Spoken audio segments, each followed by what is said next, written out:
Praise lord, hallelujah. ದೇವರ ನಾಮಕ್ಕೆ ಸ್ತೋತ್ರವಾಗಲಿ. ಪ್ರಾರ್ಥನೆ ಮಾಡಿಕೊಳ್ಳೋಣ. ಸರ್ವ ಸೃಷ್ಟಿಕರ್ತನಾದ ತಂದೆಯಾದೇವರೇ, ಮಗನಾದೇವರೇ, ಪರಿಶುದ್ಧಾತ್ಮನೇ, ನಿಮ್ಮ ನಾಮಕ್ಕೆ ಸ್ತೋತ್ರ ಸ್ವಾಮಿ. ಈ ದಿವಸವು ಈ ಸಮಯವೂ ಕೂಡ ನಿಮ್ಮಿಂದ ನೇಮಕವಾದಂಥ ದಿವಸ ಸಮಯವಾಗಿದೆ. ಅದಕ್ಕಾಗಿ ಸ್ತೋತ್ರ. ಈ ದಿವಸದ ಸಂದೇಶವನ್ನು ಕೂಡ ಹೇರಳವಾಗಿ ಆಶೀರ್ವದಿಸಿ ನಿಮ್ಮ ಪವಿತ್ರ ಆತ್ಮರ ಮೂಲಕ ನಡೆಸುವುದಕ್ಕಾಗಿಯೂ ನಿಮಗೆ ಸ್ತೋತ್ರ. ಯೇಸುವಿನ ನಾಮದಲ್ಲಿ ಪ್ರಾರ್ಥಿಸಿದ್ದೇನೆ, ನಮ್ಮ ತಂದೆ, ಆಮೇನ್. ಇದನ್ನು ಕೇಳುತ್ತಿರುವ ನನ್ನ ಸಹೋದರ ಸಹೋದರಿಯರೇ, ನಿಮಗೂ ನನ್ನ ಹೃದಯಪೂರ್ವಕವಾದಂಥ ನಮಸ್ಕಾರಗಳು. ದೇವರು ಈ ದಿವಸವೂ ಕೂಡ ನಿಮ್ಮನ್ನು, ನಿಮ್ಮ ಮಕ್ಕಳನ್ನು ಹೋದಲ್ಲಿ ಬಂದಲ್ಲಿಯೂ ಎಲ್ಲ ರೀತಿ ಕೆಲಸ ಕಾರ್ಯಗಳಲ್ಲೂ ವಿದ್ಯೆ ಬುದ್ಧಿಯಲ್ಲಿಯೂ ಕೂಡ ದೇವರು ಹೇರಳವಾಗಿ ಆಶೀರ್ವದಿಸಲೆಂದು ಪ್ರತಿ ದಿವಸ ಬೆಳಗಿನ ಜಾವ ಪ್ರಾರ್ಥನೆಯಲ್ಲಿ ಪ್ರಾರ್ಥಿಸುವವನಾಗಿದ್ದೇನೆ. ದೇವರ ನಾಮಕ್ಕೆ ಸ್ತೋತ್ರ. ಇವತ್ತು ವಾರದ ಕೊನೆಯ ದಿವಸ, 7ನೇ ದಿವಸ, ಸಬ್ಬತ್ತು ದಿವಸ, ವಿಶ್ರಾಂತಿ ದಿವಸ. ಪ್ರತಿಯೊಬ್ಬರೂ ಪ್ರತಿ ಶನಿವಾರ ಬೆಳಿಗ್ಗೆ ಆದಷ್ಟು ಬೇಗ ಎದ್ದು ನಮ್ಮ ಪಾಪಗಳಿಗಾಗಿ ಪಶ್ಚಾತ್ತಾಪಪಟ್ಟು ಕ್ಷಮೆಯನ್ನು ಯಾಚಿಸಬೇಕು. ದೇವರ ನಾಮಕ್ಕೆ ಸ್ತೋತ್ರವಾಗಲಿ. ಇದು ದೇವರ ವಾಕ್ಯವಾಗಿದೆ. ದೇವರ ನಾಮಕ್ಕೆ ಸ್ತೋತ್ರ. ಈಗ ಸಂದೇಶದ ಭಾಗಕ್ಕೂ ಹೋಗೋಣ. ಇವತ್ತಿನ ಸಂದೇಶದ ಭಾಗವು ಯೋಬನು 30ನೇ ಅಧ್ಯಾಯ 21ರಿಂದ. ಯೋಬನು 30ನೇ ಅಧ್ಯಾಯ 21ರಿಂದ. ದೇವರ ನಾಮಕ್ಕೆ ಸ್ತೋತ್ರ.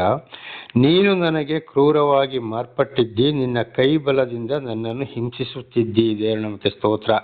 ಯೋಬನಿಗೆ ಅಂದರೆ ಅಂತ ಐಶ್ವರ್ಯವಂತನಾಗಿದ್ದ, ಕಷ್ಟಗಳು ಬಂದಾಗ, ದುಃಖಗಳು ಬಂದಾಗ ಯೋಬ ಏನು ಯೋಚನೆ ಮಾಡ್ತಾ ಇದ್ದಾನೆ? ಅಲ್ಲಿ ಯೋಬನ ಯೋಚನೆಗೊಂದು ಮಾತು ಯೋಚನೆ ಬಂತು. ನೀನು ನನಗೆ ಕ್ರೂರನಾಗಿ ಮಾರ್ಪಟ್ಟಿದ್ದಿ ಅಂತಂದರೆ, ನನ್ನನ್ನು ಇಷ್ಟು ಕ್ರೂರನಾಗಿ, ಇಷ್ಟು ಕಠಿಣವಾಗಿ ನೀನು ನನ್ನನ್ನು ಹಿಂಸಿಸ್ತಾ ಇದ್ದೀಯಲ್ಲಪ್ಪ. ನಿನ್ನ ಕೈಬಲದಿಂದ ನನ್ನನ್ನು ಹಿಂಸಿಸ್ತಾ ಇದ್ದೀಯಾ ಅಂತಂದರೆ, ದೇವರು ಪ್ರೀತಿಯಿಂದ ನಡೆಸ್ತಾ ಇರೋದು ಅಂತ ಯೋಬನಿಗೆ ಗೊತ್ತಾಗಲಿಲ್ಲ. ಆಮೇಲೆ ಅವನ ವಿರೋಧಿಗಳಿಗೂ ಕೂಡ, ಅನೇಕ ವಿರೋಧಿಗಳ ಮುಂದೆ ಅದ್ಭುತ ಕಾರ್ಯಗಳನ್ನ ದೇವರು ಮಾಡ್ತಾ ಇದ್ದಾರೆ, ನನ್ನ ಮೂಲಕ ತಿಳಿಯಪಡಿಸ್ತಾ ಇದ್ದಾರೆ. ದೇವರು ನನ್ನೊಂದಿಗಿದ್ದಾರೆ, ಸೈತಾನನಿಗೆ ಸೋಲನ್ನು ಉಂಟು ಮಾಡುವಂಥದ್ದು. ಆಮೇಲೆ ನಾನು ಇನ್ನು ಬಲವಾಗಿ ದೇವರನ್ನು ಆತುಕೊಳ್ಬೇಕು, ನನ್ನ ಹೆಂಡತಿಯು ಬಿಟ್ಟು ಹೋದವಳು, ಅವಳಿಗೂ ದೇವರು ಗೊತ್ತಾಗಬೇಕು ಅಂತ ಹೇಳುವಂಥದ್ದು ಆ ಯೋಚನೆ ಯೋಬನಿಗೆ ಬರಲಿಲ್ಲ, ಗೊತ್ತಾಗಲಿಲ್ಲ. ಆದರೆ ಯೋಬನಿಗೆ ಒಂದೊಂದು ಯೋಬ ದೇವರ ಪರವಾಗಿ ಮಾತಾಡಿದ, ಒಂದೊಂದು ಸಲ ಈ ರೀತಿ ಮನನೊಂದು ಕೂಡ ಮಾತನಾಡಿದ್ದಾನೆ. ಇದು ನಮ್ಮ ಜೀವಿತದಲ್ಲಿ ಕೂಡ ನಾವು ಇದು ಬಹಳ ಸಲ ತಿಳಿದುಕೊಂಡಿದ್ದೇವೆ. ನಾವು ಕೂಡ ಒಂದೊಂದು ಸಲ ಕಷ್ಟ, ಸಂಕಟ, ದುಃಖಗಳು ಬಂದಾಗ ದೇವರು ಯಾಕಪ್ಪ ನನಗೆ ಹೀಗೆ ಮಾಡಿದ? ನಾನಿಷ್ಟು ದಾನ ಧರ್ಮ ಮಾಡ್ತಾ ಇದ್ದೇನೆ, ಇಷ್ಟು ಪ್ರಾರ್ಥನೆ ಮಾಡ್ತಾ ಇದ್ದೇನೆ, ಇಂಥವರಿಗೆ ಸಾಕ್ಷಿ ಹೇಳ್ತಾ ಇದ್ದೇನೆ, ಬೋಧನೆ ಮಾಡ್ತಾ ಇದ್ದೇನೆ, ನನಗೆ ಯಾಕಪ್ಪ ಈ ಕಷ್ಟ ಅಂತ ಒಂದೊಂದು ದೇವರಿಂದ ನಮಗೆ ಶೋಧನೆಯೂ ಬರ್ಬೋದು. ದೇವರ ಕೆಲಸಗಳಿಗಾಗಿ, ಇತರರಿಗೆ ಸಾಕ್ಷಿಗಳಾಗಿಯೋ, ಮನೆಯವರಿಗೆ ಮತ್ತು ದೇವರನ್ನು ಆಳವಾಗಿ ತಿಳ್ಕೊಳ್ಳೋದಕ್ಕೂ, ನಾವು ಇನ್ನೂ ಆಳವಾಗಿ ದೇವರಲ್ಲಿ ಬೆಳೆಯುವುದಕ್ಕೂ, ಹಾಗೆ ಮತ್ತು ಇನ್ನೊಂದೊಂದು ಏನಪ್ಪ ಅಂದರೆ, ನಾವು ಎಷ್ಟೇ ಮಾಡಿದರೂ ನಮ್ಮಿಂದ ಪಾಪಗಳು ಬಂದೇ ಬರುತ್ತವೆ. ಆ ಪಾಪಗಳು ನಮ್ಮನ್ನು ಶುದ್ಧೀಕರಿಸೋದಕ್ಕಾಗಿ ಅಂತ ನಾವು ಚೆನ್ನಾಗಿ ಅರ್ಥ ಮಾಡಿಕೊಳ್ಳಬೇಕು. ದೇವರ ನಾಮಕ್ಕೆ ಸ್ತೋತ್ರ. ಅದಕ್ಕೆ ಸೀನಾಯಿ ಬೆಟ್ಟದಲ್ಲಿ ಅಂದರೆ ಹಿಮಾಲಯ ಪರ್ವತದಲ್ಲಿ ದೇವರು ಮೋಶೆ ಮುಖಾಂತರ 10 ದಶಾಜ್ಞೆಗಳನ್ನು ಕೊಟ್ಟಿದ್ದು. ಅದನ್ನೇ ಬಸವಣ್ಣ ಕೂಡ ಹೇಳಿದ್ದು. ಅದು ಸರಿ ನನಗೆ ಬರ್ತಾ ಇಲ್ಲ. ಕಳಬೇಡ, ಕೊಳಬೇಡ, ಹುಸಿಯ ನುಡಿಯಲು ಬೇಡ, ಇನ್ನೊಬ್ಬರಿಗೆ ತೊಂದರೆ ಮಾಡಬೇಡ ಅಂತ ಬಸವಣ್ಣ ಕೂಡ ಅದನ್ನೇ ಹೇಳಿದ್ದು. ಎಲ್ಲ ಗ್ರಂಥಗಳು ಅದನ್ನೇ ಹೇಳ್ತವೆ. 10 ದಶಾಜ್ಞೆಗಳು ಅದು ಚೆನ್ನಾಗಿ ನಮ್ಮ ಮನಸ್ಸಲ್ಲಿ, ಹೃದಯದಲ್ಲಿ ನಾಟಿದಾಗ, ಇಂಥ ಕಷ್ಟಗಳು ಬಂದಾಗ ನಾನು ಎಲ್ಲಿ ತಪ್ಪಿ ಹೋಗಿದ್ದೇನೆ ಅಂತೇಳಿ ಅದನ್ನು ಸರಿಪಡಿಸಿಕೊಳ್ಳಕ್ಕೆ ಅದುವೇ ಕೊಟ್ಟಿದ್ದು. ಆದರೆ ಅದು ನಮ್ಮನ್ನು ಪಾಪಗಳಿಂದ ಬಿಡುಗಡೆ ಮಾಡುವಂಥದ್ದಲ್ಲ, ನಮ್ಮ ಪಾಪಗಳನ್ನು ಎತ್ತಿ ತೋರಿಸುವುದಕ್ಕೆ 10 ದಶಾಜ್ಞೆಗಳನ್ನು ದೇವರು ಮೋಶೆಗೆ ಸೀನಾಯಿ ಬೆಟ್ಟದ ಅಂದರೆ ಹಿಮಾಲಯ ಪರ್ವತದಲ್ಲಿ ಆಗಿನ ಕಾಲದಲ್ಲಿ ಕೊಟ್ಟಿದ್ದು. ದೇವರ ನಾಮಕ್ಕೆ ಸ್ತೋತ್ರವಾಗಲಿ. ಆಗ ಇದಕ್ಕೆ ಪರಿಹಾರ ಏನಪ್ಪ ಅಂದರೆ, ನಮ್ಮ ತಪ್ಪುಗಳು ಅರ್ಥ ಆಗಿ ಪಶ್ಚಾತ್ತಾಪ ಪಟ್ಟು ಮುಂದೆ ತಪ್ಪನ್ನು ಮಾಡದೆ ಹೋಗಿ ದೇವರಿಗೆ ಶರಣಾಗಿ ನಮ್ಮ ಜೀವಿತ ಕಾಲವೆಲ್ಲ ನಾವು ಪಶ್ಚಾತ್ತಾಪ ಪಡ್ತಲೇ ಇರಬೇಕು. ಯಾಕೆಂದರೆ ಆದಾಮನ ಕಾಲದಿಂದ ಇಲ್ಲಿವರೆಗೆ ಮನುಷ್ಯರಲ್ಲಿ ಪರಿಶುದ್ಧರಾಗಿ ಹುಟ್ಟಿದರಲ್ಲಿ ಕೆಲವೇ ಮಂದಿ ಮಾತ್ರ. ಆಮೇಲೆ ಒಬ್ಬರು ಕೂಡ ಪರಿಶುದ್ಧರಲ್ಲ. ಅವರು ಎಂಥ ಬಟ್ಟೆ ಹಾಕಲಿ, ಎಂಥ ನಾಮ ಹಾಕಲಿ, ಎಂಥ ದೇವಸ್ಥಾನ ಕಟ್ಟಲಿ, ಎಂಥ ಬಂಗಾರದ ಮೂರ್ತಿ ಮಾಡಲಿ, ಎಂಥ ಪೂಜೆ ಪುರಸ್ಕಾರ ಮಾಡಲಿ, ಏನೇ ಮಾಡಲಿ, ಖಂಡಿತವಾಗಿ ಒಬ್ಬರು ಪರಿಶುದ್ಧರಲ್ಲ. ಇದು ನಮಗೆ ಚೆನ್ನಾಗಿ ಇವತ್ತು ದೇವರ ಮಾನವರು, ಮಠ, ಅವರು ಇವರು, ಆ ಕಡೆ ಈ ಕಡೆ ಅಂತ ಹೇಳಿಕೊಂಡು ನಾವು ಅನೇಕ ಇವತ್ತು ನಾವು ಟಿವಿಗಳಲ್ಲಿ, ಪೇಪರ್ಗಳಲ್ಲಿ, ಮೊಬೈಲ್ಗಳಲ್ಲಿ ನೋಡ್ತಾ ಇದ್ದೇವೆ, ಕೇಳ್ತಾ ಇದ್ದೇವೆ. ಮೊನ್ನೆ ಕೂಡ ಒಬ್ಬರೊಂದು ಸಂದೇಶ ಕೊಟ್ಟು ಯೂಟ್ಯೂಬಲ್ಲಿ, ಒಬ್ಬರು ಪರಿಶುದ್ಧರಲ್ಲ. ದೇವರ ನಾಮಕ್ಕೆ ಸ್ತೋತ್ರವಾಗಲಿ. ಆದರೆ ಭಗವಂತ ಏನು ಹೇಳಿದನದನ್ನು ಕೇಳಿಕೊಂಡು ನಮ್ಮನ್ನು ಸರಿಪಡಿಸಿಕೊಂಡು ಹೋಗಬೇಕಷ್ಟೇ. ಒಬ್ಬರು ಪರಿಶುದ್ಧರಲ್ಲ. ನೀವು ನೂರಕ್ಕೆ ನೂರು ಸತ್ಯ. ದೇವರ ನಾಮಕ್ಕೆ ಸ್ತೋತ್ರವಾಗಲಿ. ಹಲ್ಲೆಲೂಯಾ. ಹಾಗೆ ಯೋಬನು ಬೇಸರದಿಂದ ಮಾತಾಡಿದ್ದಾನೆ. ಹಾಗೆ ನಮ್ಮ ಜೀವಿತದಲ್ಲಿ ಕೂಡ ನಾವು ಮನುಷ್ಯರು ಒಂದೊಂದು ಸಲ ನಾವು ಬೇಸರ ಬರ್ತದೆ. ಆದರೆ ನಾವು ಇದೆಲ್ಲವನ್ನು ಅರ್ಥ ಮಾಡಿಕೊಂಡು ಮುಂದೆ ಸಾಗಬೇಕಾಗಿದೆ ದೇವರ ಪ್ರೀತಿಯಲ್ಲಿ.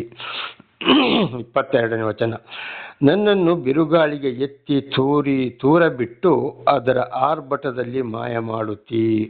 ಇಲ್ಲಿ ಒಂದು ಒಣಗಿದ ಮರದ ಎಲೆಯನ್ನು ಬಿರುಗಾಳಿ ಯಾವ ರೀತಿ ಎತ್ತಿಕೊಂಡು ಹೋಗ್ತದೆ, ಅದೇ ರೀತಿ ನನ್ನನ್ನು ಕೂಡ ನೀನು ಎತ್ತಿಕೊಂಡು ಹೋಗ್ತಾ ಇದ್ದೀಯಾ. ಅದರ ಆರ್ಭಟದಲ್ಲಿ ಮಾಯ ಮಾಡ್ತೀಯಾ. ಬಿರುಗಾಳಿ ಆ ಮರದ ಎಲೆಯನ್ನು ತಗೊಂಡೋಗಿ ಎಲ್ಲಿ ಹಾಕ್ತದೆ, ಎಲ್ಲಿ ಬಿಸಾಡ್ತದೆ ಅಂತ, ಎಲ್ಲಿ ಬೀಳ್ತದೆ ಅಂತ ಗೊತ್ತಿಲ್ಲ. ಹಾಗೆ ಒಬ್ಬ ಹೇಳಿದ್ದಾನೆ ದೇವ್ರ ಹತ್ರ, ಅಯ್ಯೋ ನನ್ನ ಬಿರುಗಾಳಿಯ ಎತ್ಕೊಂಡು ಹೋಗಿ ನನ್ನ ಮಾಯ ಮಾಡಿದಾಗೆ ಮಾಡಿಬಿಡ್ತೀಯಲ್ಲಪ್ಪ ನೀನು ಅಂತೇಳಿ. ಅಂದರೆ ಬೇಸರದಲ್ಲಿ ಮಾತನಾಡಿದ. ನಮಗೆ ಈ ರೀತಿ ಬೇಸರ ಬರಬಾರದು. ದೇವರಲ್ಲಿ ನಾವು ಈಗಾಗಲೇ ತಿಳ್ಕೊಂಡ ಹಾಗೆ ನಾವು ಎಲ್ಲಿ ತಪ್ಪಿ ಹೋಗಿದ್ದೇವೆ ಅಂತ ನಾವು ತಿಳ್ಕೊಂಡು ದೇವರ ಮೇಲೆ ಪ್ರೀತಿಯಲ್ಲಿ ದೇವರ ವಾಕ್ಯಕ್ಕನುಸಾರವಾಗಿ ವಿಧೇಯರಾಗಿ ಪಾಪಗಳಿಗೆ ಪಶ್ಚಾತ್ತಾಪ ಪಟ್ಟುಕೊಂಡು ನಾವು ಮುಂದೆ ಹೋಗ್ತಾ ಇರಬೇಕು ಅಂತ ಇದರ ಅರ್ಥವಾಗಿದೆ. 23ನೇ ವಚನ, ನೀನು ನನ್ನನ್ನು ಮರಣಕ್ಕೆ ಗುರಿ ಮಾಡಿ ಸಮಸ್ತ ಜೀವಿಗಳು ಹೋಗಬೇಕಾದ ಮನೆಗೆ ಸೇರಿಸುವಿ ಎಂದು ನನಗೆ ಗೊತ್ತೇ ಇದೆ. ದೇವರ ನಾಮಕ್ಕೆ ಸ್ತೋತ್ರವಾಗಲಿ. ನೀನು ನನ್ನನ್ನು ಮರಣಕ್ಕೆ ಗುರಿ ಮಾಡಿ ಸಮಸ್ತ ಜೀವಿಗಳು ಹೋಗಬೇಕಾದ ಮನೆಗೆ ಸೇರಿಸುವಿ ಎಂದು ನನಗೆ ಗೊತ್ತೇ ಇದೆ. ಆದರೆ ಹುಟ್ಟಿದ ಮನುಷ್ಯ ಸಾಯಲೇಬೇಕು. ಸಮಸ್ತ ಜೀವಿಯತ್ತೊಂದು ಪ್ರತಿ ಒಂದು ಪ್ರಾಣಿ ಪಕ್ಷಿಗಳು, ನೊಣ, ಹುಳ, ಹುಪ್ಪಟೆ, ಮನುಷ್ಯರಾಗಲಿ ಯಾವುದೇ ಆಗಲಿ ಹುಟ್ಟಿದವು ಸಾಯಲೇಬೇಕು. ಯಾಕೆಂದರೆ ದೇವರು ಎಲ್ಲವನ್ನು ಮಣ್ಣಿನಿಂದ ಮಾಡಿದ ಅಂತೇಳಿ ನಾವು ಇದನ್ನು ಹಿಂದೆ ಓದಿದ್ದೇವೆ. ದೇವರ ನಾಮಕ್ಕೆ ಸ್ತೋತ್ರವಾಗಲಿ. ಪ್ರತಿಯೊಂದು ಉಂಟು ಮಾಡಿದ್ದು ಮಣ್ಣಿನಿಂದಲೇ. ಅದು ತಿರುಗಿ ಎಲ್ಲಿಗೆ ಹೋಗಬೇಕು, ಮಣ್ಣಿಗೆ ಹೋಗಬೇಕು. ಅದನ್ನೇ ಯೋಬ ಹೇಳ್ತಾನೆ, ಎಲ್ಲವೂ ಮಣ್ಣಿಗೆ ಹೋಗ್ತೇವೆ, ನಾನು ಕೂಡ ಅಲ್ಲಿಗೆ ಹೋಗಲೇಬೇಕು ಅಂತೇಳಿ. ಉದಾಹರಣೆಗೆ ಈಗ ಬೆಳ್ಳಿ ಇರಲಿ, ಬಂಗಾರ ಇರಲಿ, ಅದು ಕಡೆಗೆ ಅದಕ್ಕೆ ಮಣ್ಣು ಹಿಡಿಯೋದಿಲ್ಲ ಅಂತ. ಒಂದಲ್ಲ ಒಂದು ದಿವಸ ನ್ಯಾಯ ತೀರ್ಪಿನ ದಿವಸ ಆದರೆ ಅದೇ ಯಾರು ಎಷ್ಟೇ ಬಂಗಾರ ಕೂಡಿಸಿಡ್ಲಿ, ಎಂತೆಂಥ ಬಿಲ್ಡಿಂಗ್ ಕಟ್ಟಲಿ, ಎಂಥ ಫ್ಲೈಟ್ ಆಗಲಿ, ಟ್ರೈನ್ ಆಗಲಿ, ಎಂಥ ಕಬ್ಬಿಣವೇ ಆಗಲಿ, ಏನೇ ಆಗಲಿ, ಒಂದಲ್ಲ ಒಂದು ದಿವಸ ಅದು ವಾಪಸ್ ಮಣ್ಣಿಗೆ ಸೇರಲೇಬೇಕು. ದೇವರ ನಾಮಕ್ಕೆ ಸ್ತೋತ್ರ. ಕಾರಣ ಎಲ್ಲವೂ ಬಂದಿರೋದು ಮಣ್ಣಿನಿಂದ. ಅದು ಈಗಲೇ ಹೇಳಿದ ಹಾಗೆ ಕಬ್ಬಿಣ, ಉಕ್ಕು, ಬೆಳ್ಳಿ, ಬಂಗಾರ, ಎಂತೆಂಥ ಬಿಲ್ಡಿಂಗ್ಗಳು ಏನೇ ಇರಲಿ.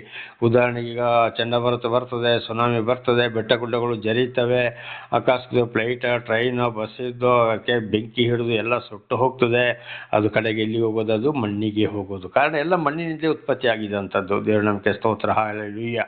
ಅದಕ್ಕೆ ಆದಿಕಾಂಡ 1ನೇ ಅಧ್ಯಾಯದಲ್ಲಿ ನಾವು ಇದನ್ನು ನೋಡುವಾಗ ದೇವರು ಮೊಟ್ಟ ಮೊದಲು ಭೂಮಿಯನ್ನು ಆಕಾಶವನ್ನು ಉಂಟು ಮಾಡಿದರು.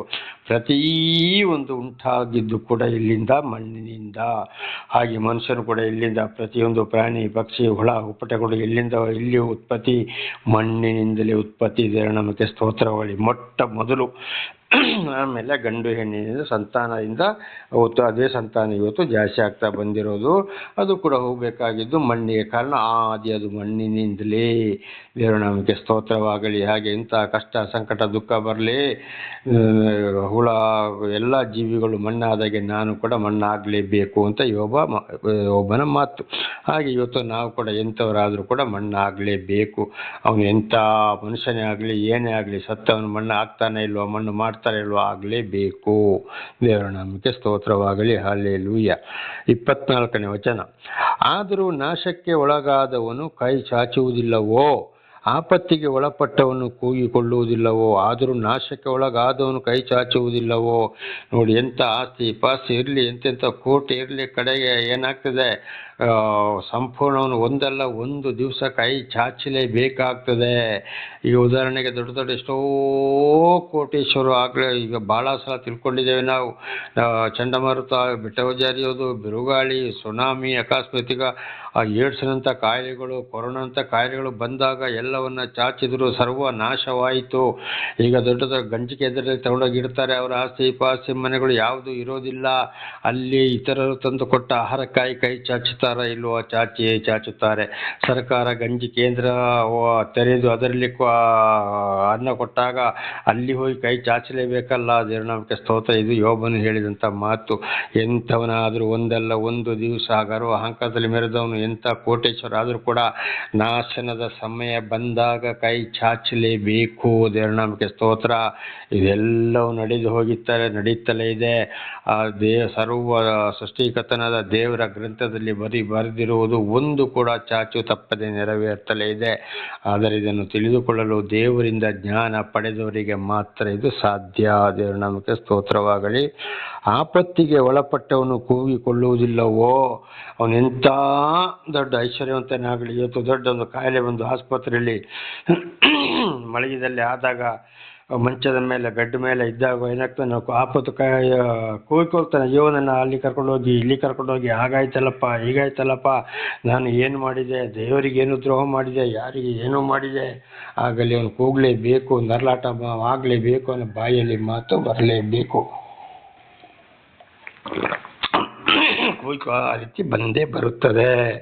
ಇದು ಕೂಡ ಯೋಬನ ಬಾಯಲ್ಲಿ ಬಂದಂಥ ಮಾತು. ಯೋಬನಿಗೆ ಇದು ಕೂಡ ಯೋಚನೆ ಬಂತು. ಇದು ಕೂಡ ಲೋಕದಲ್ಲಿ ಅನೇಕರ ಯೋಚನೆಗೆ ಬರುವಂಥದ್ದು ಇದುವೇ ಕಷ್ಟಗಳು ಬಂದಾಗ. 25ನೇ ವಚನ. ಕಷ್ಟಾನುಭವಿಯನ್ನು ಕಂಡು ಆಳುವವನು ದಿಕ್ಕಿಲ್ಲದವನಿಗೆ ದುಃಖಿಸುವವನು ಆಗಿದ್ದೇನಷ್ಟೇ. ಆದರೂ ನೋಡಿ, ಯೋಬ ಅಂತ ಕಷ್ಟದಲ್ಲಿದ್ದರೂ ಕೂಡ ಏನು ಮಾಡ್ದ, ಯಾರು ಕಷ್ಟ ಸಂಕಟ ದುಃಖದಲ್ಲಿದ್ದಾರೋ ಅವರನ್ನು ಕಂಡು ಬೇಸರ ಪಡ್ತಾ ಇದ್ದ.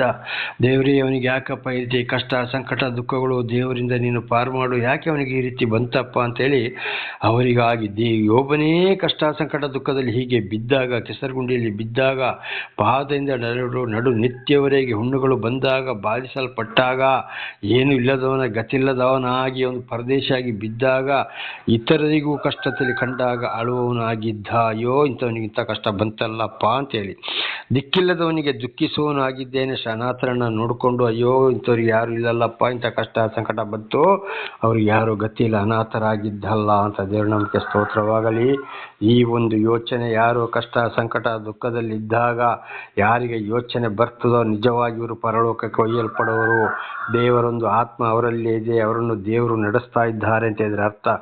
ಒಂದು ಉದಾಹರಣೆಯನ್ನು ತಗೊಳ್ಳುವ, ದೇವರೇ ಮನುಷ್ಯನ ಅವತಾರ ಎತ್ತಿ ಬಂದಾಗ ಸೆಲುಬೆ ಮೇಲೆ ತೂಗಾಡಿಕೊಂಡು ಕೊನೆಯ ಸಮಯದಲ್ಲಿ ಏನು ಹೇಳಿದ್ರು, ಪ್ರಾಣ ಬಿಡುವ ಸಮಯದಲ್ಲಿ, ತಂದೆ ಇವರು ಏನು ಮಾಡುತ್ತಾರೆಂದು ಇವರು ಅರಿಯರು, ಇವರನ್ನು ಕ್ಷಮಿಸು ಅಂತೇಳಿ ಬಡಿದ್ರು, ಅಷ್ಟು ಹಿಂಸೆ ಕೊಟ್ಟರು, ಏನು ಮಾಡಿದ್ರು ಅವರಿಗೆ ಶಿಕ್ಷೆ ಕೊಡೋರಿಗಾಗಿ ಪ್ರಾರ್ಥಿಸಿ ಶಿಲುಬೆ ಮೇಲೆ ಪ್ರಾಣ ಬಿಟ್ಟರು. ದೇವರ ನಾಮಕ್ಕೆ ಸ್ತೋತ್ರ. ಇದು ದೇವರಿಂದ ಆಯ್ಕೆಯಾದವರು. ಸ್ಟೇಫನಿ ಕೂಡ ಪೌಲನು ಯಹೂದ್ಯರೊಂದಿಗೆಲ್ಲ ಸೇರಿಕೊಂಡು ಕಲ್ಲು ಹೊಡೆದಾಗ ಕಡೆಗೆ ಮೇಲೆ ನೋಡಿ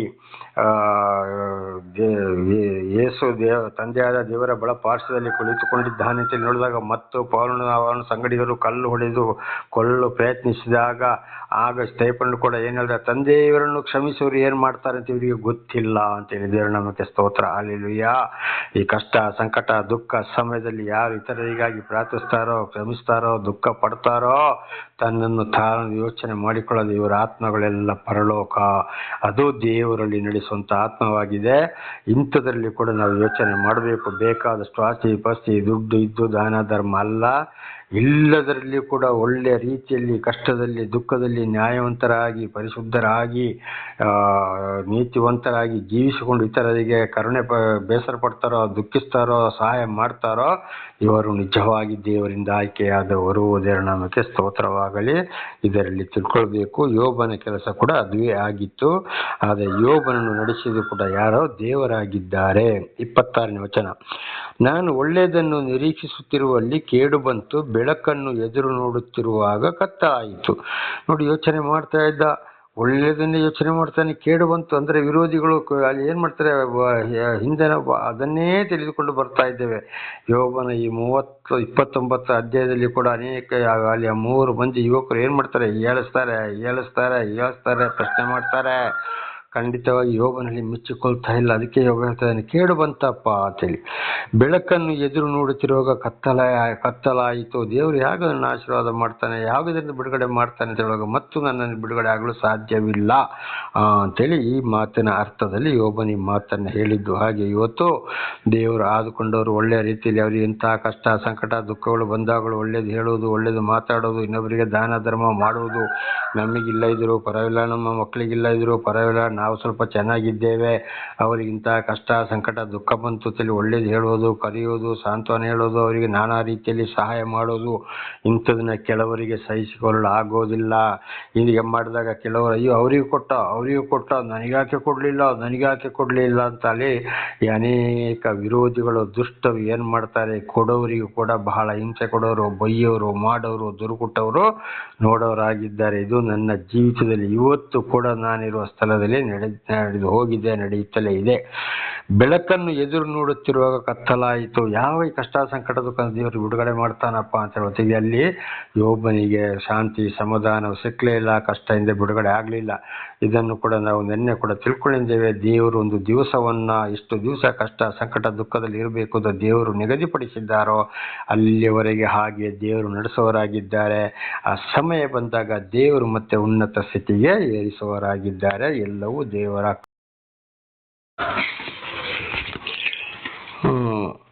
27ನೇ ವಚನ.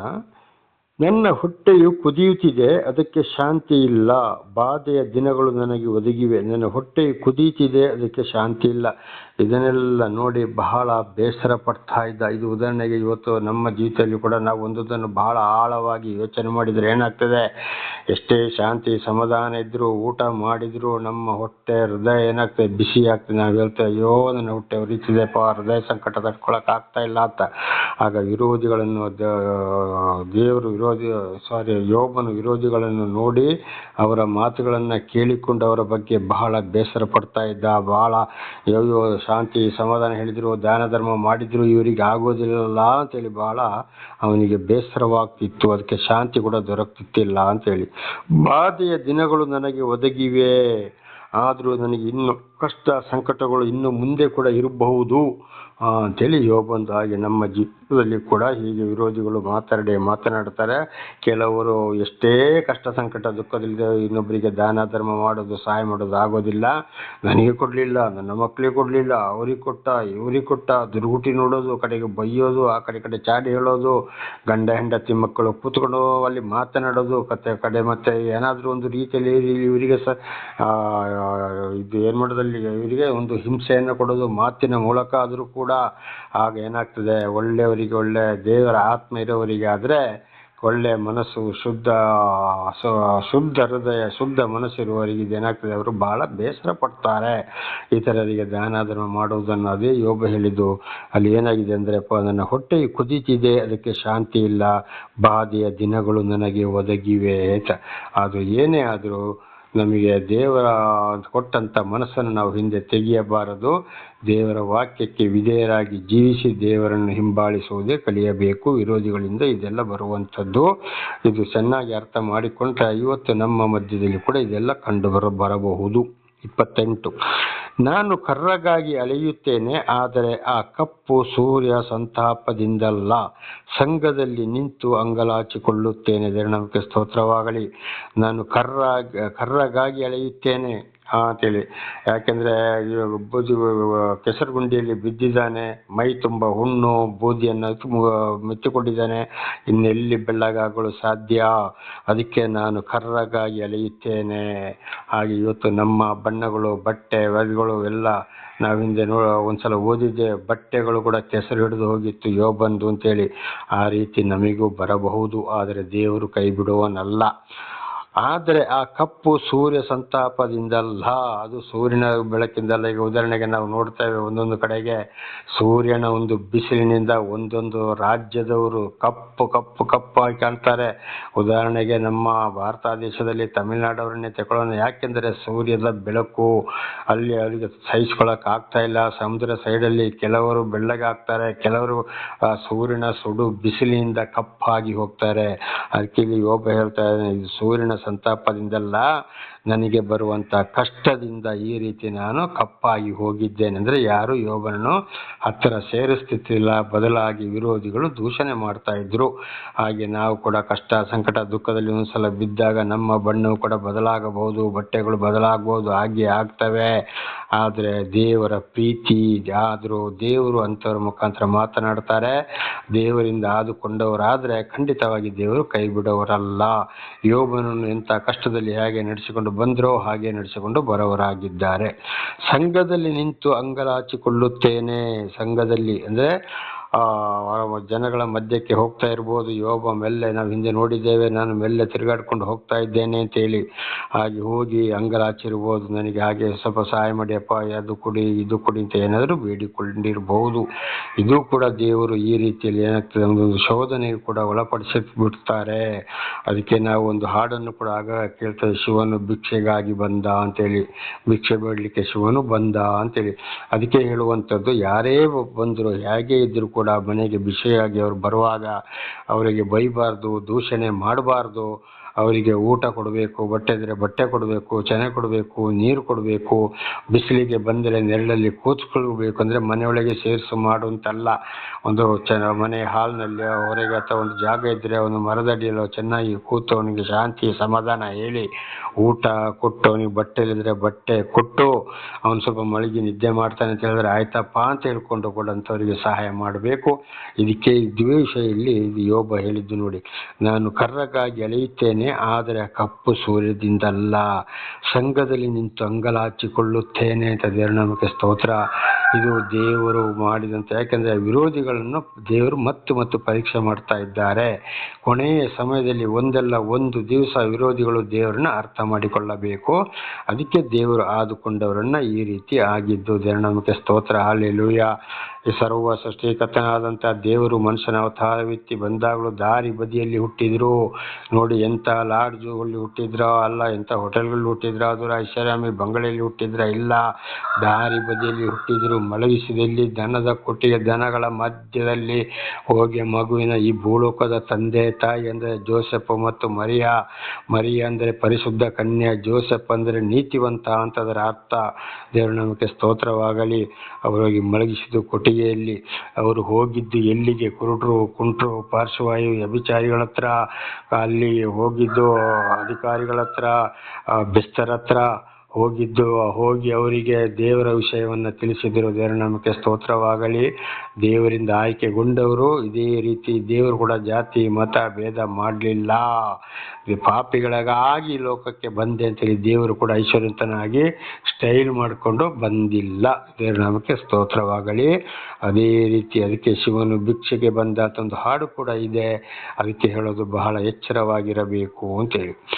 29, ನಾನು ನರಿಗಳ ತಮ್ಮನು, ಉಷ್ಣ ಪಕ್ಷಿಯ ಗೆಳೆಯನು ಆಗಿದ್ದೇನೆ. ಇವತ್ತು ನರಿಗಳು ಏನು ಮಾಡ್ತಾರೆ? ಉದಾಹರಣೆಗೆ ನರಿಗಳು ಅಂದರೆ ಕೋಳಿ ಹಿಡಿಯೋವು, ಕಾಡುಗಳೊಳಗಡೆ ಹೊಂಚಿ ಹಾಕಿಡೋರು, ಕಾಡೊಳಗಿರ್ತಾವಕ್ಕೆ ಮನೆ ಇದೆಯಾ, ಮಠ ಇದೆಯಾ, ಏನಾದರೂ ಇದೆಯಾ? ಇಲ್ಲ. ನಾನು ಕೂಡ ಅದೇ ರೀತಿ ಇವತ್ತು ಬಿದ್ದಿದ್ದೇನೆ ಈ ರೀತಿಯಲ್ಲಿ ಅಂತ ಯೋಬ ಹೇಳಿದ್ದು. ಉಷ್ಣ ಪಕ್ಷಿಗಳ ಗೆಳೆಯನು ಆಗಿದ್ದೇನೆ. ಉಷ್ಣ ಪಕ್ಷಿ ಅಂದರೆ ಏನು?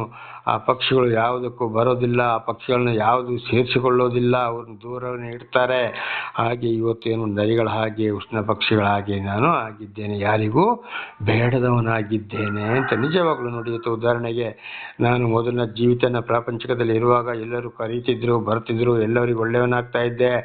ಯಾವಾಗ 1995ನೇ ಇಸವಿಯಲ್ಲಿ ದೇವರ ದರ್ಶನವಾಯಿತು, ದೇವರ ಬಳಿಯಲ್ಲಿ ದೇವರ ಪ್ರೀತಿಯಲ್ಲಿ ನಾನು ನಡೆಸ್ತಾ ಬಂದಾಗ ಹೆಂಡತಿಗೂ ಬೇಡವಾದೆ, ಮಕ್ಕಳಿಗೂ ಬೇಡವಾದೆ, ಇತರರಿಗಂತೂ ಹೋಗಲಿದ್ದರೆ ಕರೆಯವರಿಗೂ ಯಾರಿಗೂ ಬೇಡವನಾಗಿದ್ದೇನೆ. ಇವತ್ತು ಕೂಡ ಈ ಸತ್ಯ ಸುವಾರ್ತೆಯಿಂದಾಗಿ ಯಾರಿಗೂ ನಾನು ಬೇಡವನಾಗಿದ್ದೇನೆ. ಹೊರಗೆ ಬಂದರೂ ಕೂಡ ಅನೇಕರಿಗೆ ಆಗಿದ್ದೆ. ಆದರೆ ಈ ಜೀವದ ಬೆಳಕು ಎಂಬ ಚಾನಲಲ್ಲಿ ಸತ್ಯ ಸುವಾರ್ತೆ ಇವತ್ತು 2024ನೇ ಇಸವಿ ಮಾರ್ಚ್ 1ರಿಂದ ಬಿತ್ತುತ್ತಾ ಬರಲು ದೇವರು ಸಹಾಯ ಮಾಡಿದ್ರು.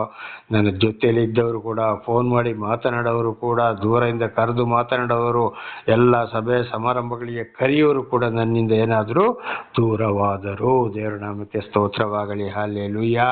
ಈಗ ಯಾರಿಗೂ ಬೇಡದವನಾಗಿದ್ದೇನೆ. ಸ್ವಂತ ಬಂಧು ಬಳಗದಲ್ಲಿ ದೇವರನ್ನು ಅರಿತುಕೊಂಡವರಿಗೂ ಬೇಡದವನಾಗಿದ್ದೇನೆ. ಯಾಕೆ? ಸತ್ಯ ಸತ್ಯವನ್ನು ಅವರಿಗೆ ತಿಳ್ಕೊಳ್ಳೋಕ್ಕೆ ಸಾಧ್ಯವಾಗ್ತಾ ಇಲ್ಲ. ಆದರೆ ಒಂದು ಇಬ್ಬರು ಮಾತ್ರ ಇವತ್ತು ಏನು ಮಾಡ್ತಾ ಇದ್ದಾರೆ, ಸೇವಕರುಗಳು ಅಂತ ಹೇಳೋರು ನನ್ನೊಂದಿಗೆ ಸಂಪರ್ಕದಲ್ಲಿದ್ದಾರೆ. ನೋಡಿ, ನಿಜವಾಗಿಯೂ ಎಷ್ಟೋ ಜನರಿಗಿಂತ ಆ ಇಬ್ಬರುಗಳಲ್ಲಿ ಮಾತ್ರ ದೇವರ ಆತ್ಮ ಏನು ಮಾಡ್ತಾ ಇದೆ, ಕೆಲಸ ಮಾಡ್ತಾ ಇದೆ. ದೇವರು ನಮಗೆ ಸ್ತೋತ್ರವಾಗಲಿ.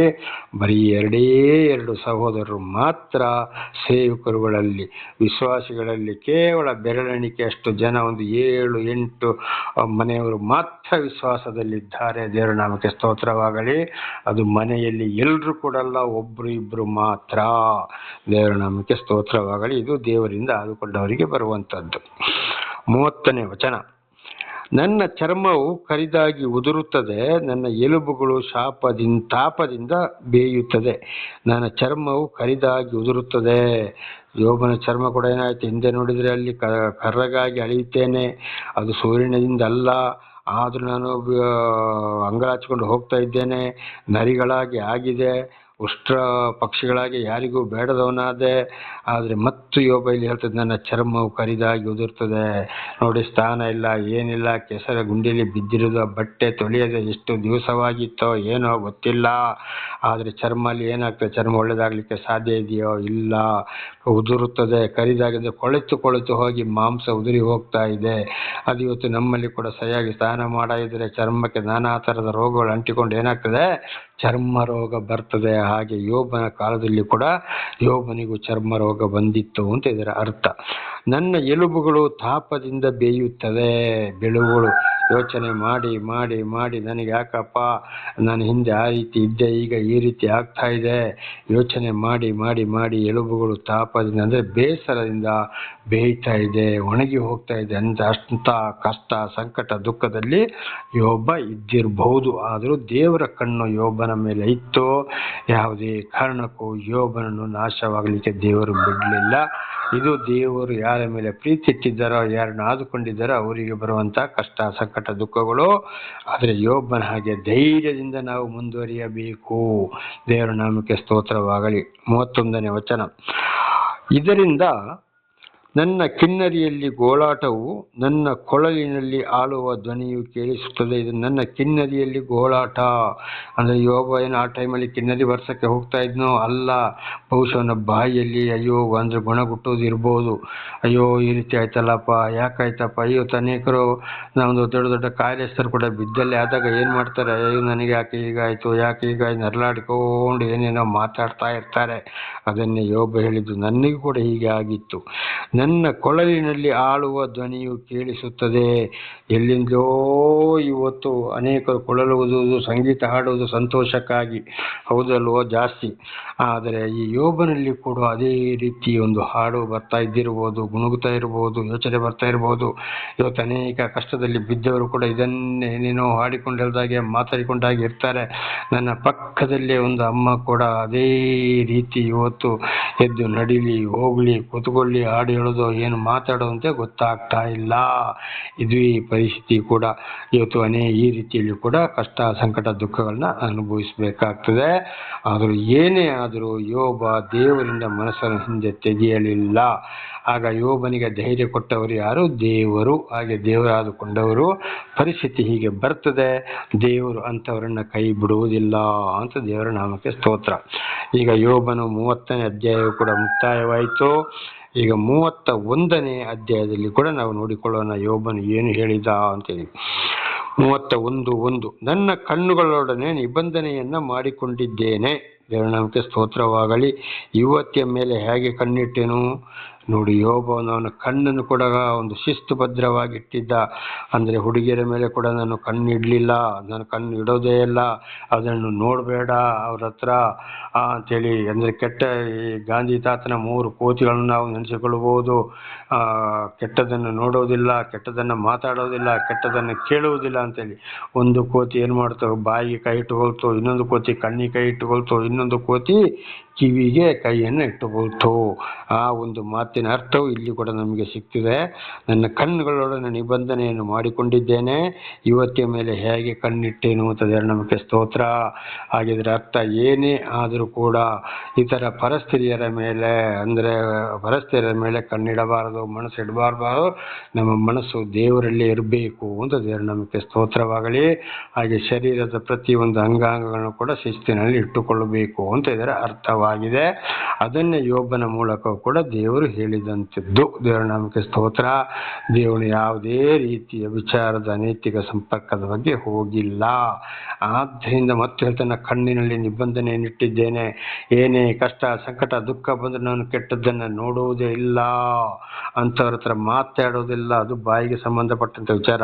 ಕಣ್ಣಿಗೆ ನಿಬಂಧನೆಯನ್ನು ನೋಡುವುದೇ ಇಲ್ಲ ಅಂತೇಳಿ ಬಹುಶಃ ದೂರದಿಂದ ಅವ್ರು ಬರೋದು ನೋಡಿ ಅಲ್ಲಿಂದ ತಲೆ ತಿರುಗಿಸಿಕೊಳ್ಳಬಹುದೇನೋ. ಆದರೆ ಇವತ್ತು ದೇವರ ವಾಕ್ಯವನ್ನು ಅರಿತವ್ರು ಏನು ಮಾಡ್ತಾರೆ, ಕೆಲವೊಂದು ಸಲ ಅವರು ಎಷ್ಟೇ ಶಿಸ್ತುಬದ್ಧರಾಗಿದ್ದರೂ ಕೂಡ ಆ ಹವ್ವಳ ಮುಖಾಂತರ ಆದಾಮನ ಸೈತಾನ ಯಾವ ರೀತಿ ಕೆಡಿಸಿದನೋ ಅದೇ ರೀತಿ ಅನೇಕರು ಎಷ್ಟೇ ವಾಕ್ಯ ತಿಳಿಸಿದ್ರು ಈ ಒಂದು ಕೆಲಸಕ್ಕೆ ಹೋಗ್ತಾರೆ.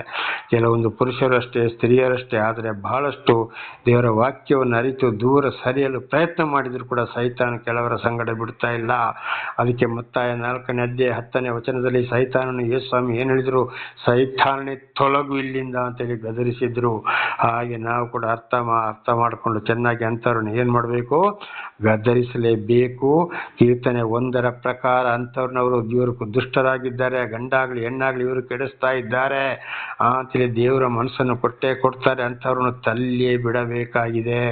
ಇದಕ್ಕೆ 1 ತಿಮೋತಿ 5ನೇ ಅಧ್ಯಾಯದಲ್ಲಿ ಪೌಲನು ತಿಮೋತಿನಿಗೆ ಹೇಳ್ತಾರೆ, ತೀತನ ಮುಖಾಂತರ ಕೂಡ 1 ಸಾರಿ 2 ಸಾರಿ ಬುದ್ಧಿ ಹೇಳು, ಕಠಿಣವಾಗಿ ಖಂಡಿಸು. ಆಮೇಲೆ ಕೆಳಗಿದ್ರೆ 1 ತಿಮೋತಿ 5ನೇ ಅಧ್ಯಾಯದಲ್ಲಿ ಈ ಅಂಥವ್ರನ್ನು ಎಲ್ಲರ ಮುಂದೆ ನೀನು ಏನು ಮಾಡು, ಖಂಡಿಸು ಅಂತೇಳಿ ಬಹಳಷ್ಟು ಎಚ್ಚರದಿಂದ ನೋಡಬೇಕು, ಬುದ್ಧಿವಾದ ಹೇಳಬೇಕು. ಮತ್ತೆ ಖಂಡಿತ ಸಾರ್ವಜನಿಕವಾಗಿ ಅವರ ಬುದ್ಧಿಯನ್ನು ಖಂಡಿಸಲೇಬೇಕಾಗಿದೆ. ದೇವರ ನಾಮಕ್ಕೆ ಸ್ತೋತ್ರವಾಗಲಿ. ಇದು ಪೌಲನ ಮೂಲಕ ದೇವರು ಹೇಳಿದಂಥ ಮಾತು. ಮತ್ತಾಯ 4:10 ಕೂಡ ಯೇಸುಸ್ವಾಮಿ ಏನು ಮಾಡಿದ್ರು, ಸೈತಾನನೇ ತೊಲಗು ಇಲ್ಲಿಂದ ಅಂತೇಳಿ ಗದರಿಸಿದರು. ನಮ್ಮ ಜೀವಿತ ಕೂಡ ಹೀಗೆ ಆಗಬೇಕು. ಇಲ್ಲದಿದ್ದರೆ ಖಂಡಿತವಾಗಿ ದೇವರ ಆಶೀರ್ವಾದ ಪಡೆದುಕೊಳ್ಳಲು ಸಾಧ್ಯವಿಲ್ಲ. ನಾಳೆಗೂ ಮುಂದುವರಿಯುತ್ತದೆ. ಪ್ರಾರ್ಥನೆ ಮಾಡಿಕೊಳ್ಳೋಣ. ಸರ್ವ ಸೃಷ್ಟಿಕರ್ತನ ತಂದೆಯ ದೇವರೇ, ಮಗನ ದೇವರೇ, ಪರಿಶುದ್ಧಾತ್ಮನೇ, ನಿಮ್ಮ ನಾಮಕ್ಕೆ ಸ್ತೋತ್ರ. ಇವತ್ತಿನ ಒಂದು ಸಂದೇಶವನ್ನು ನನ್ನ ಸಹೋದರಿಗೆ ನೀವು ತಿಳಿಸಿದ್ದೀರಿ. ಅವರು ಏನಾದರೂ ತಪ್ಪಿ ಹೋಗಿದ್ದರೆ ಕ್ಷಮಿಸಿರಿ. ವಾಕ್ಯವನ್ನು ಚೆನ್ನಾಗಿ ಅರ್ಥ ಮಾಡಿಕೊಂಡು ವಿಧೇಯರಾಗಿ ಜೀವಿಸಿ ಅವರ ಮಕ್ಕಳನ್ನು ಅದೇ ಮಾರ್ಗದಲ್ಲಿ ನಡೆಸಿ ನಿಮ್ಮಿಂದ ಆಶೀರ್ವಾದವನ್ನು ಹೊಂದಿ ಇತರರಿಗೆ ಸಾಕ್ಷಿಗಳಾಗುವಂತೆ ಮಾರ್ಪಡಿಸಿರಿ. ನಿಮ್ಮ ಪ್ರೀತಿ ಸಹಾಯಲ್ಲದೆ ಏನು ಮಾಡಲು ಸಾಧ್ಯವಿಲ್ಲ. ನಿಮ್ಮೆಲ್ಲ ಉಪಕಾರಗಳಿಗಾಗಿ ಕೃತಜ್ಞತಾ ವಂದನೆಗಳು. ನಾನು ಕೂಡ ಹೆಚ್ಚೆಚ್ಚಾಗಿ ತಿಳಿದುಕೊಳ್ಳುವಂತೆ ನೀವು ಮಾಡಿದಕ್ಕಾಗಿ ಸ್ತೋತ್ರ. ಯೇಸುವಿನ ನಾಮದಲ್ಲಿ ಪ್ರಾರ್ಥಿಸಿದ್ದೇನೆ ನಮ್ಮ ತಂದೆ, ಆಮೇನ್. ಇದನ್ನು ಕೇಳುತ್ತಿರುವ ನನ್ನ ಸಹೋದರಿ, ನಿಮಗೂ ನನ್ನ ಹೃದಯಪೂರ್ವಕವಾದಂಥ ಧನ್ಯವಾದಗಳು. ದೇವರು ನಿಮ್ಮನ್ನು, ನಿಮ್ಮ ಮಕ್ಕಳನ್ನು ವಿಶೇಷವಾದ ಜ್ಞಾನ, ಬುದ್ಧಿ, ತಿಳುವಳಿಕೆ ಕೊಟ್ಟು ಹೇರಳವಾಗಿ ಆಶೀರ್ವದಿಸಲಿ. ಆಮೇನ್.